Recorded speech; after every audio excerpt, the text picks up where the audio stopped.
Program Love Your Child memberikan banyak tips kepada para orang tua dalam mendidik anak-anaknya. Untuk tahu lebih lanjut, jangan lupa subscribe YouTube channel Love Your Child dan nyalakan notifikasinya. Kali ini kita akan membahas satu topik, yaitu mengenai simpati dan empati. Bagaimana melatih simpati dan empati pada anak? Yang pasti kalau simpati itu masih dalam taraf perasaan. Jadi ada muncul perasaan kasihan, gitu, ada perasaan sedih kalau melihat keadaan seseorang yang sedang mengalami sesuatu yang buruk lah, misalnya kecelakaan, ikut merasa sedih. Mungkin kita lebih fokus ke empati kali ya, karena biasanya sudah bisa belajar untuk iba, untuk merasa kasihan. Lama-lama dia juga akan kita ajarkan bagaimana coba ikut merasakan gitu kan. Jadi untuk melatih empati anak-anak tentu saja yang paling utama adalah mengajarkan dulu kepada mereka tentang berbagai macam emosi. Gimana mau mengenali perasaan orang lain kalau dia sendiri nggak bisa mengenali, menamai, mengetahui dengan jelas sebenarnya apa yang sedang dirasakan. Baru kita melatih dia juga untuk belajar mengenali perasaan orang lain.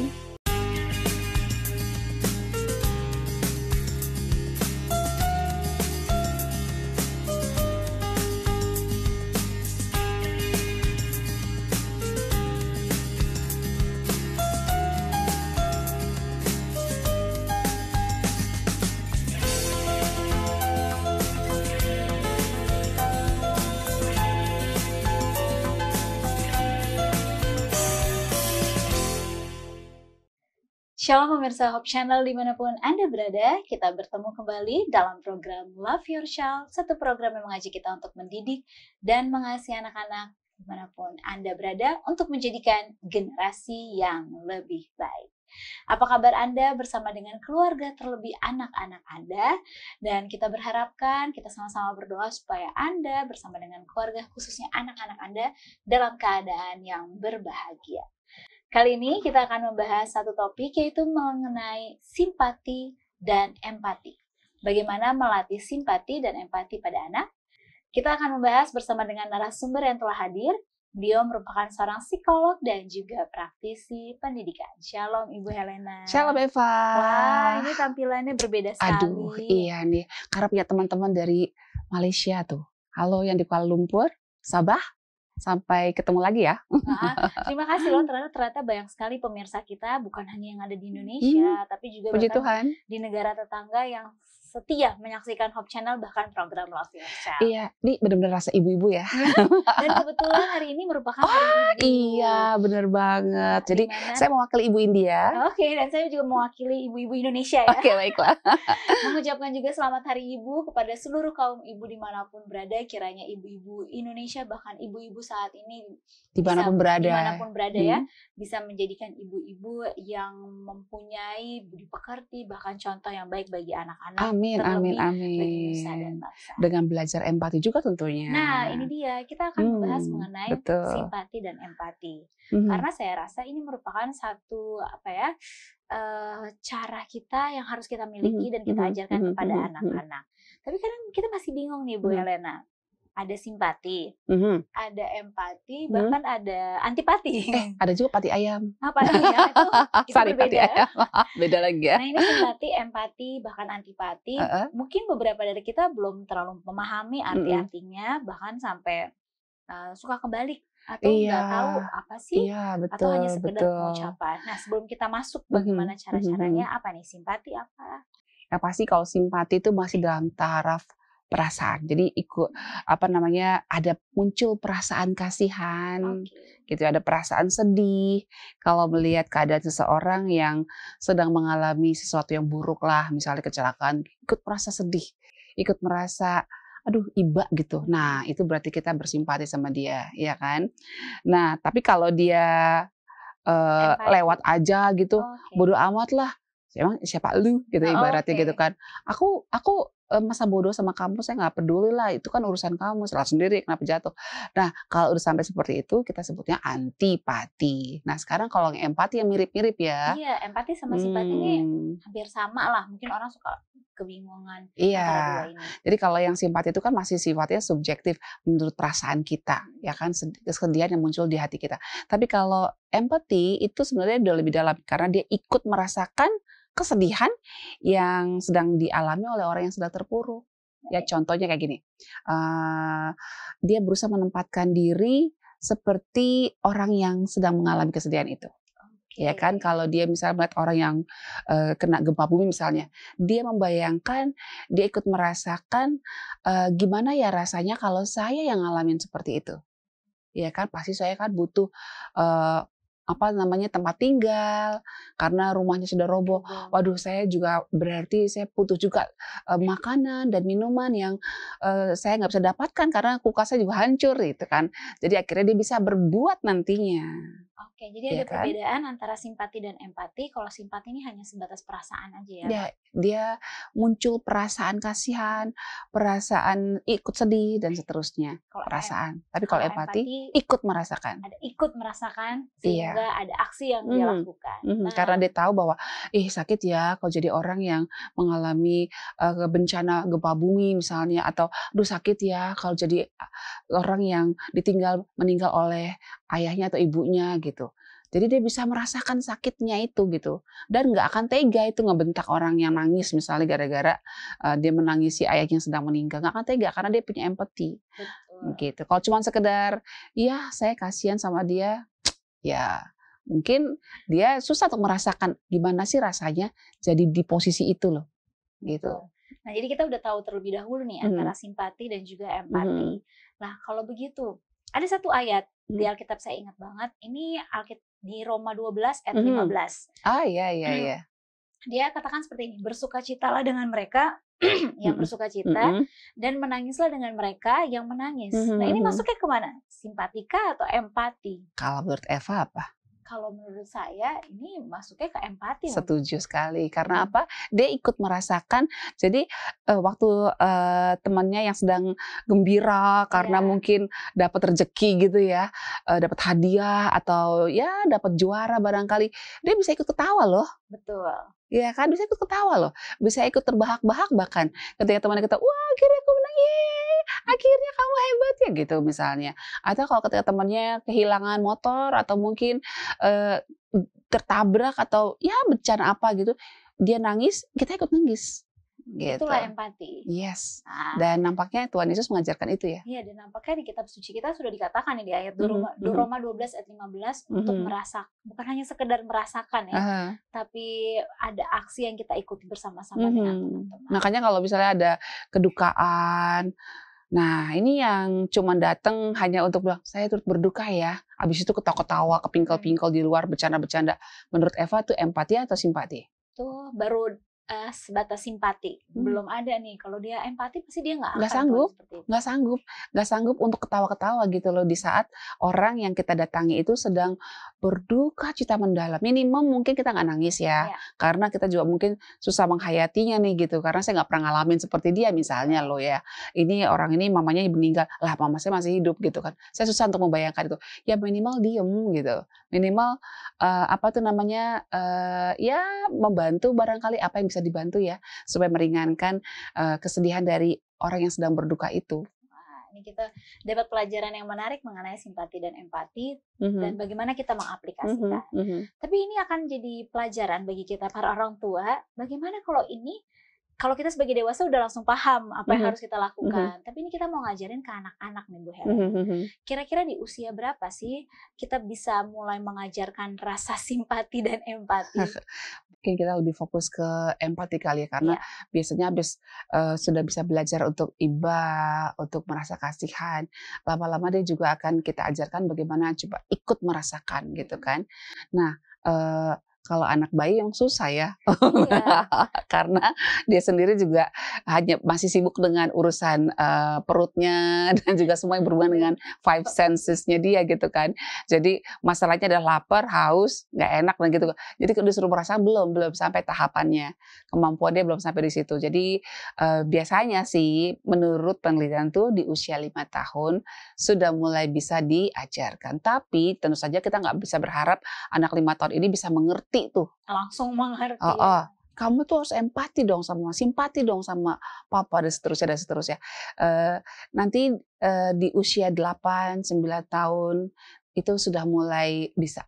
Ya karena perkembangan perkembangan moral dia itu memang tahapan yang sudah mulai sudah mulai matang lah untuk bisa diajarkan tentang bagaimana kita merasakan karena dia sudah mengenal banyak emosi, emosi marah, emosi senang, emosi takut, emosi sedih, macam-macam dia sudah lebih banyak. Kan sudah banyak bertemu, sudah banyak pengalaman melihat keadaan di sekitarnya, ada yang nangis, ada yang senang, sudah lebih banyak. Kalau bayi kan belum, dia cuma fokus berdiri sendiri dan mamanya gitu kan.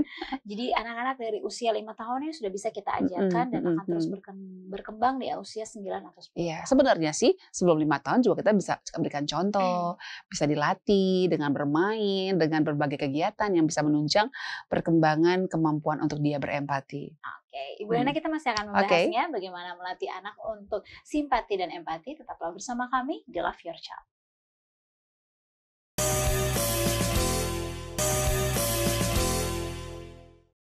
Kembali lagi di Love Your Child dan kita masih membahas mengenai melatih anak untuk simpati dan juga empati. Khususnya kita saat ini lebih terfokus di empati ya Bu Helena.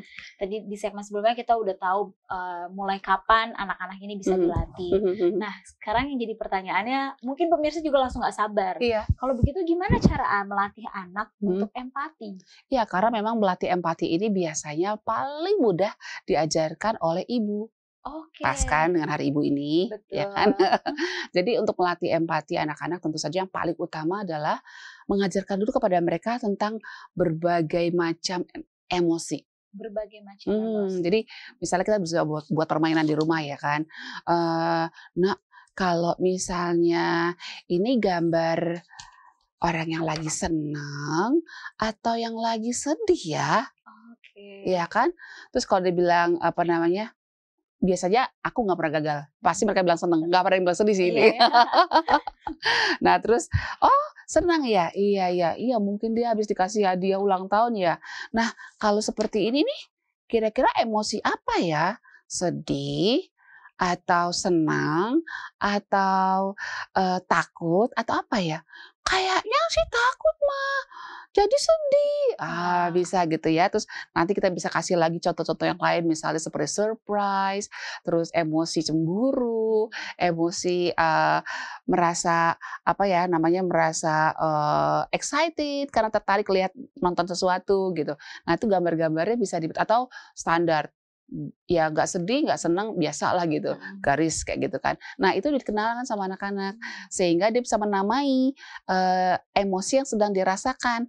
Jadi kalau dia mungkin merasa kecewa karena temennya nggak mau main sama dia, karena sudah diajarin sama orang tuanya tuh berbagai jenis emosi, dia akan bilang gini, "Ma, aku kesel," gitu. Atau mungkin dia diem gitu terus mamanya akan datang, "Nak, kenapa kamu nak? Kamu sedih?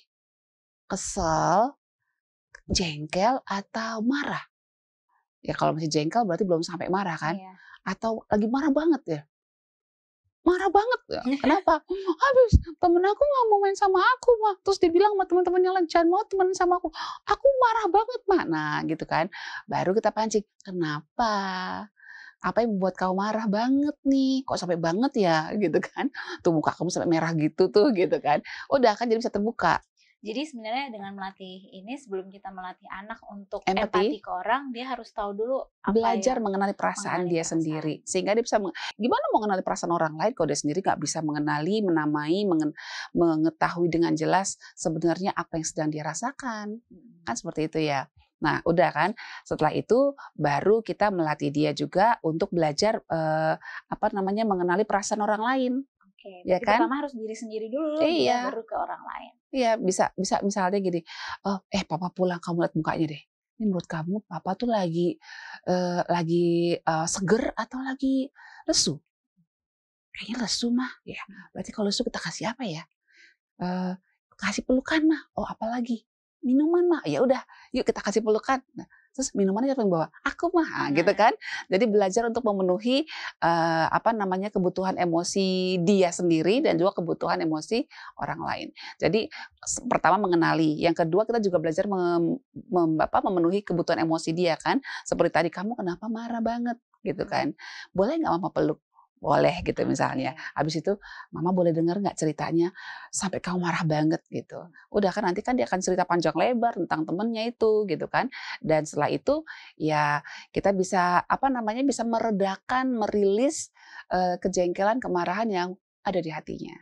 Sehingga dia akan merasa bahwa nyaman ya kalau kita dimengerti, ya kan, ketika kita marah, terus mamaku mau mendengar dan memberikan support dengan memeluk aku, memberikan sentuhan yang aku butuhkan.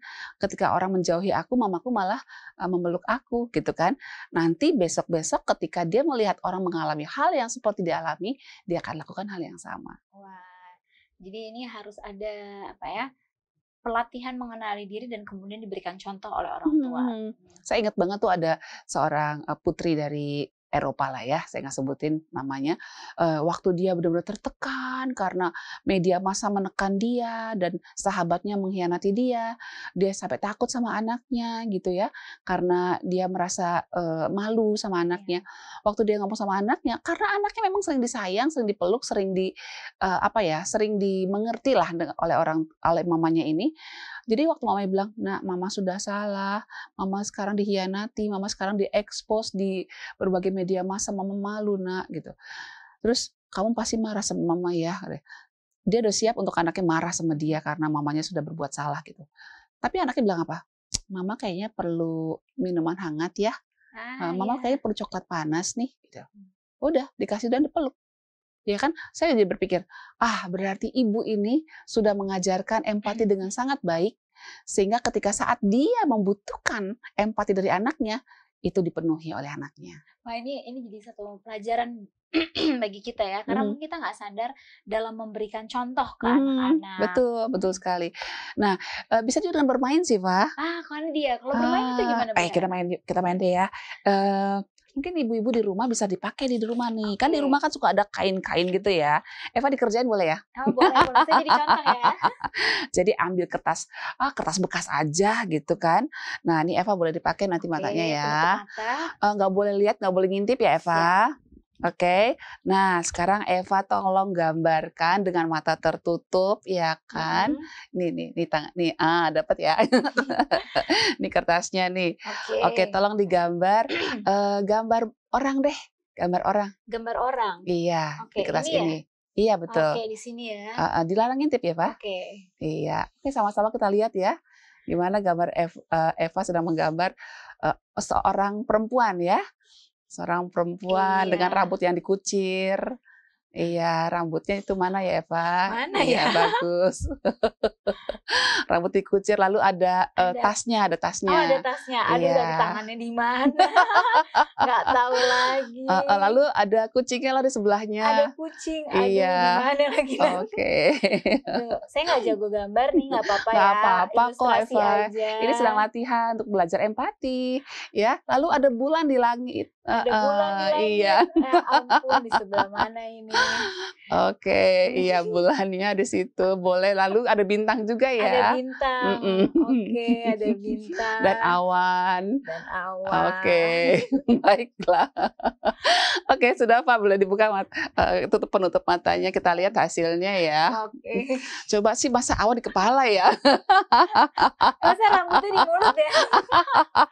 Dikucir di sini. Rambutnya dikucir di situ. Ini apa nih, bulan begini ya?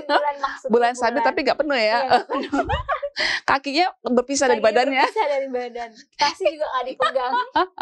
Nah, ini kita bisa bermain sambil ketawa-ketawa kan sama anak kita. Betul. Tapi akhirnya kita bisa diskusi sama dia. Nah, gimana nak? Tadi sulit nggak waktu menggambar ini? Sulit, karena nggak tahu lagi ada di sebelah mana kita. Padahal berapa detik tadi Eva menutup matanya? Nggak nyampe 1 menit. Ya, nggak nyampe 1 menit ya. 1 menit. Udah susah banget ya. Udah susah. Gimana dengan orang yang tidak bisa melihat? Ya. Orang yang buta tunanetra. Betul. Nah, jadi kalau ketemu tunanetra, nak, kita perlu empati sama dia. Dia harus mengalami malam yang tiada akhir. ya kan, gelap yang tiada akhir. Jangan pernah mengolok-olok mereka ya. Tahu kan gimana sulitnya? Ini baru menggambar. Gimana lah orang yang tunanetra harus masak, harus mandi, harus merapikan tempat tidurnya, harus menyiapkan makanan buat anaknya. Wow, itu struggle banget ya. Ya, Harus pasti. menulis, membaca dengan braille gitu kan. Dan bertahan hidup. Nah, bisa juga dengan cara kita bisa modifikasi misalnya apa tuh namanya, Eva dikasih penutup kuping, Nah, setelah itu saya harus ngomong gitu kan. soal contoh yang itu penutup kuping dan apa namanya mata dan telinga, kita akan membahasnya terlebih Oke. dahulu nanti. Dan pemirsa tetaplah bersama kami di Love Your Child.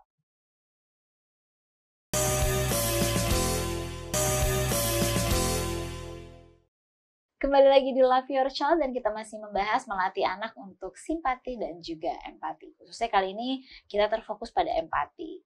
Di segmen sebelumnya kita telah membahas bagaimana contoh aktivitas ya Bu Helena Dengan bermain ya. dengan bermain kepada anak-anak. Jadi selain anak-anak tahu apa emosi yang dia rasakan, dia juga bisa merasakan Betul. apa yang orang lain sedang alami. Ya karena memang itu ya tujuan dari empati. Nah berikutnya apa saja nih aktivitas Iya. untuk melatih? Tentu saja teladan. Ya kan, betul. teladan. Kita mau segala macam ngasih contoh dengan bermain lah, dengan cara mengenal emosi lah, lalu dengan storytelling bahkan. Itu kan storytelling paling ampuh ya, membuat Iya. anak-anak untuk tumbuh rasa empatinya, simpati dan empatinya. Tapi yang paling berpengaruh besar atau powerful tuh adalah contoh. Iya, Iya, ketika kita mungkin ngelihat orang yang ya tukang minta-minta di jalan gitu. Kan emang ada tukang minta-minta juga yang kayak sehat banget gitu ya. Tapi ada juga yang kita lihat betul-betul dia susah gitu ya kan. Biasanya sih ada bapak-bapak yang nggak suka kasih uang karena takutnya nanti uangnya diambil oleh mandornya atau atau ada orang lain iya ya. gitu ya. Tapi biasanya saya sama anak saya akan kasih makanan gitu. Iya. Kamu lapar, ini makan ya gitu. Jadi kita kasih makanan kemasan gitu buat dia. Banyak yang seneng sih gitu. Betul. Tapi kalau anak-anak yang memang cari uang buat main games nggak seneng dia gitu kan. Ketahuan Iya ya. itu. Nah tapi kan dari situ akhirnya nanti anak kita akan belajar. Oh kalau ada orang minta-minta, terus kayaknya dia kelaparan, kita perlu bantu ya gitu. Nah itu pernah terjadi sama anak saya, Eva. Satu kali dia uang dia tinggal itu. Tapi lihat bapak-bapak ini kayaknya lesu banget bawa gerobak sampah kan. Lesu sekali. Dek, saya belum makan. Dia langsung mungkin ingat kisah kita waktu dia masih kecil ya. Terus, tapi dia nggak mau kasih. Dia takut pesan dari bapaknya jangan suka-suka ngasih uang, takutnya disalahgunakan. Yang lain. Akhirnya dia pergi kan. Dia pergi dibeli di toko makanan. Dia beli makanan, beli nasi bungkus segala macam. Terus dia cari bapak itu. Dia cari, Bapak ini makanannya gitu kan. Ih bapaknya nangis loh. Pasti itu ada perasaan bahagia juga. Iya, jadi anak saya tuh waktu cerita saya jadi nangis gitu. Aduh, ternyata nggak sia-sia ya kita mengajarkan dia sejak kecil untuk belajar memenuhi kebutuhan dari orang lain gitu. Belajar untuk empati. Kan Belajar untuk empati. Dia merasakan, buktinya dia berusaha untuk memenuhi kebutuhan dari bapak. Iya, ya seperti itu. Dan kita juga bisa mengajarkan dia untuk sejak dini, sejak kecil itu untuk suka berdonasi gitu. Ya kan, kita kan punya baju. Ya. Nah, baju itu kan nggak semuanya akan dipakai kan. Benar. Ya kan? Kenapa kita nggak kumpulkan, kita kasih di kardus, kita bungkus, kita kirimlah ke seperti sekarang di Cianjur, ya kan? Atau di Garut, atau di tempat-tempat yang sedang mengalami musibah, gitu kan? Jadi tanpa harus ada nama kita disebut atau nama kita jadi ngetop gitu, tapi kita sudah berbuat sesuatu buat orang lain, gitu. Nah kalau saya biasanya sama anak-anak saya tuh suka jalan ke orang-orang yang kita kita anggap perlu pakaian ini, lalu kita bagi-bagi. Dan waktu saya lihat anak kita memberi, dia seneng loh, Fah. Iya. Gini, ini ya Bu, lihat sih mukanya itu loh, mereka bahagia loh. Apalagi ketika orang yang menerimanya mengucapkan rasa terima kasih, pasti kita yang memberikan juga ada betul banget. Jadi sebetulnya keuntungannya itu jadi double ya. Satu, anaknya tumbuh menjadi anak yang berempati, satu lagi dia tumbuh menjadi anak yang bahagia. Ya kan berbahagialah orang yang suka memberikan gitu kan. Ya walaupun mungkin yang kita berikan tidak semahal yang orang lain berikan gitu. Nah, berikutnya apa nih Bu Helena? Tadi saya tertarik dengan storytelling. Nah, storytelling ini katanya bagus. Storytellingnya yang seperti apa? Apakah jenis ceritanya atau bagaimana Bu Helena? Iya, jadi kan kalau sebenarnya bisa juga nonton TV sih, ya nonton TV yang maksudnya filmnya bagus ya, film-film yang ya kartun-kartun tapi kartun yang bagus lah. Nah itu kita bisa ngobrol sama dia. Menurut kamu gimana perasaannya tuh si Mas Jarwo itu misalnya gitu kan? Kok dia malah dimusuhin sama teman-temannya ya? Ih kasihan mami. Iya ya, harusnya bagaimana temannya nak? Kalau kamu jadi dia seperti apa? Nah pertanyaan-pertanyaan seperti itu akan menumbuhkan rasa empati dalam diri anak.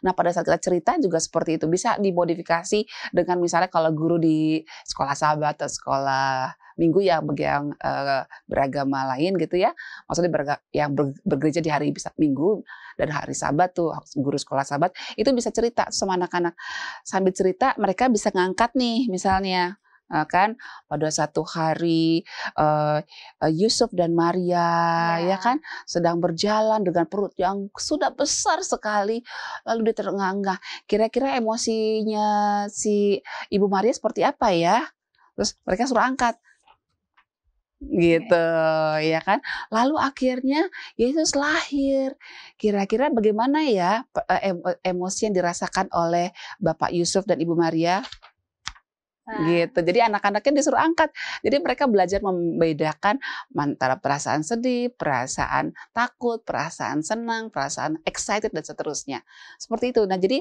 storytelling itu powerful banget Pak. Betul.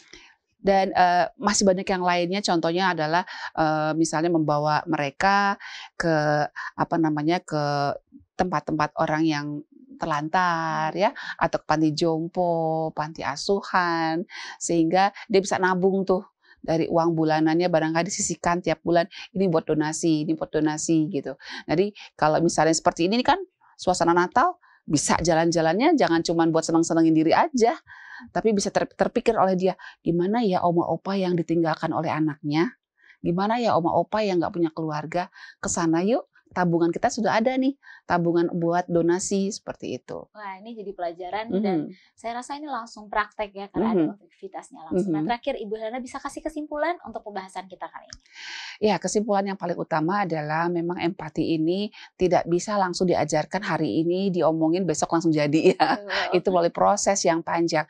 Jadi kalau boleh kebalikannya, kalau anak itu nggak berempati, boleh jadi selama ini kurang mendapat pelajaran dan pengalaman dari ibu dan bapaknya. Karena itu mulailah sejak dini pada anak-anak kita agar mereka bisa menjadi anak-anak pribadi yang berempati. Amin. Terima kasih banyak Ibu Helena. Oke, dan sama-sama terima kasih Eva. juga kepada seluruh pemirsa yang telah menyaksikan Love Your Child episode kali ini. Dan jangan lupa untuk terus mengajarkan anak-anak bagaimana berempati dan memberikan contoh. Kami juga mengucapkan selamat Hari Ibu kepada para ibu dan juga kepada seluruh mungkin guru-guru yang merayakan Hari Ibu ya. Karena di Hari Ibu ini kita akan mendapatkan satu kekuatan baru sebagai ibu-ibu untuk membuat generasi yang lebih baik. Sampai jumpa di episode berikutnya. Shalom dan Tuhan memberkati.